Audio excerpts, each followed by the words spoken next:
Each Kindness by Jacqueline Woodson and illustrated by E.B. Lewis.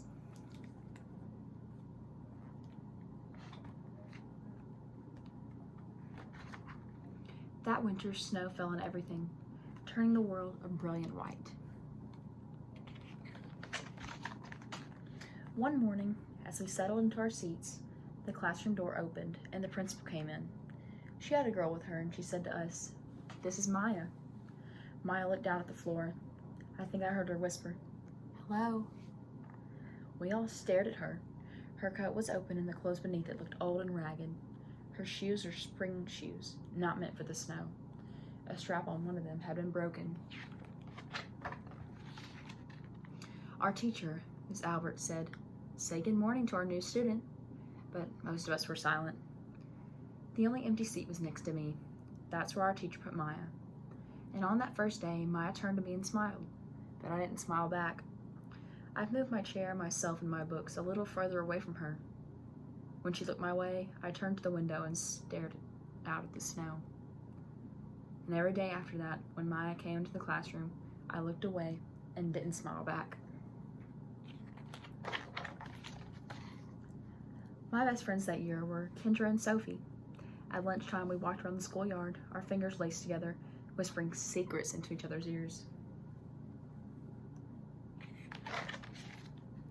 One day, while we were near the slide, Maya came over to us. She held open her hands to show us the shiny jacks and tiny red ball she'd gotten for her birthday. "It's a high bouncer," she said, but none of us wanted to play, so Maya played a game against herself. That afternoon, when we got back in the classroom, Maya whispered to me, "Bet you can't guess who the new Jacks champion of the world is." Behind me, Andrew whispered, "Chloe's got a new friend. Chloe's got a new friend." "She's not my friend," I whispered back. The weeks passed. Every day we whispered about Maya, laughing at her clothes, her shoes, the strange food she brought for lunch. Some days, Maya held out her hand to show us what she had brought to school. A deck of cards, pickup sticks, a small tattered doll. Whenever she asked us to play, we said no.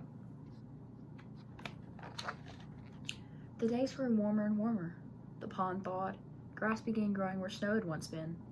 One day Maya came to school wearing a pretty dress and fancy shoes, but the shoes and the dress looked like they belonged to another girl before Maya.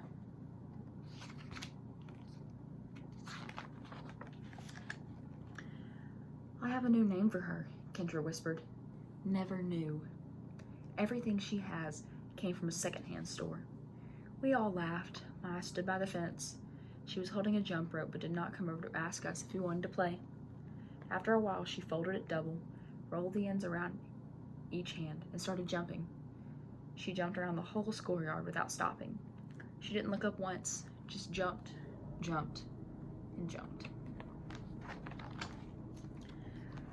The next day, Maya's seat was empty. In class that morning, we were talking about kindness.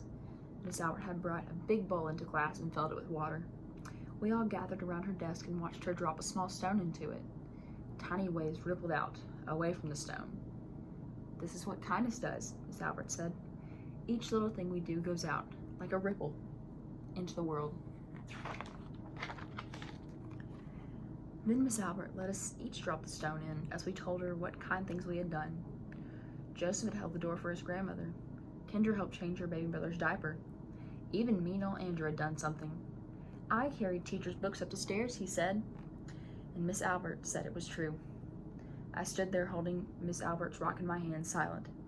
"Even small things count," Miss Albert said gently, but I couldn't think of anything and passed the stone on. Maya didn't come to school the next day, or the day after that. Each morning, I walked to school slowly, hoping this would be the day Maya returned and she'd look at me and smile.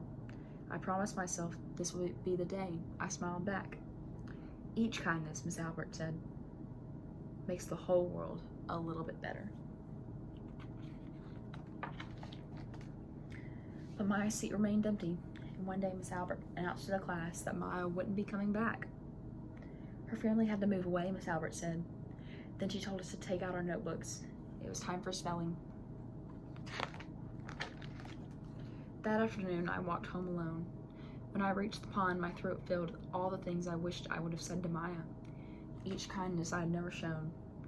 I threw small stones into it, over and over, watching the way the water rippled out and away, out and away. Like each kindness done and not done. Like every girl somewhere, holding a small gift out to someone, and that someone turning away from it. I watched the water ripple as the sun set through the maples, and the chance of a kindness with Maya became more and more forever gone.